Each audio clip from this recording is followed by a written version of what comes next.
Lors d'une petite promenade en forêt, je fis une étrange découverte.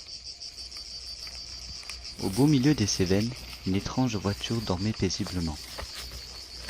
Étonné par cette rencontre inattendue, je décidai alors de poser mon vélo et d'immortaliser cette étrange rencontre. Je sortis alors mon appareil photo et c'est à ce moment que l'idée de vous le partager m'a traversé l'esprit. Avec l'appareil photo en main, je me rendis tout près d'elle. Directement, au vu de la végétation, je compris rapidement que notre belle au bois dormant n'avait pas été dérangée depuis longtemps. Voici ce que j'ai rencontré. Et donc nous voilà enfin devant la fameuse petite 403. 403 Peugeot, voiture familière pour la plupart d'entre vous. La voiture de votre père, de votre grand-père, la voiture de la Nationale 7.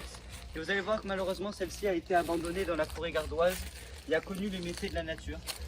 Du fait de cet intérieur délabré et de la nature ayant repris ses droits.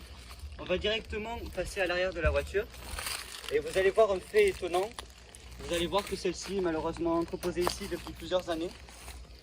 Comme vous pouvez le voir, dès à présent, elle est immatriculée HB. HB montrant que celle-ci n'a pas été immatriculée depuis pas mal d'années. Et cela montre que malheureusement, elle est entreposée ici depuis bien longtemps. Nous allons directement passer à l'intérieur de celle-ci. Vous allez voir à quel point la nature reprend rapidement ses droits. Et on y va tout de suite. Alors on s'y approche petit à petit. Alors vous pouvez reconnaître les armatures d'époque, avec les sièges comme ils étaient, les vieux tableaux de bord. Et je ne sais pas si vous arrivez à percevoir, mais celle-ci ne comporte malheureusement que 67 000 km, ce qui est vraiment peu pour une voiture de son âge. Pourtant elle comporte quand même son moteur. Et nous allons nous y rendre directement. L'accès est plutôt difficile, donc on se retrouve tout de suite. Voilà enfin à l'avant de cette fameuse petite 403. Nous avons pas mal galéré en quelque sorte pour se faire un chemin à travers la verdure qui l'a entouré pendant toutes ces années. Je vais me rapprocher petit à petit du moteur et vous montrer que, contrairement à ce que beaucoup de personnes auraient pu penser, le moteur est bien resté conservé à l'intérieur. Il a évidemment connu les méfaits du temps, mais c'est vraiment étonnant pour son âge.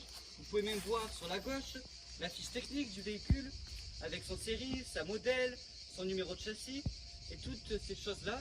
Il y a quelque chose aussi qui m'a pas mal étonné, je vais vous montrer directement, c'est que les chromes, contrairement à ce que beaucoup de personnes pourraient penser, ont été très bien conservés pour une voiture de son âge.